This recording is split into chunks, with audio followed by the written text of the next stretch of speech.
El número 1 mundial ja està en vuitens de finals del Barcelona Open Banco Sabadell. Rafa Nadal ha guanyat per un doble 6-2 a Federico Gil, actual número 71 del rànquing de l'ATP.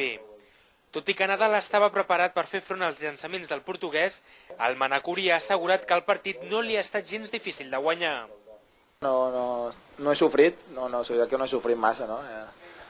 6-2, 6-2 és un resultat, jo crec que bastant còmode i a part sempre he anat per davant en el marcador.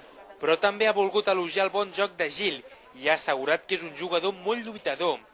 Demà es veurà la cara amb el belga Christophe Rochus. Serà 4:45 de la tarda a la pista central del Reial Club de Tenis Barcelona.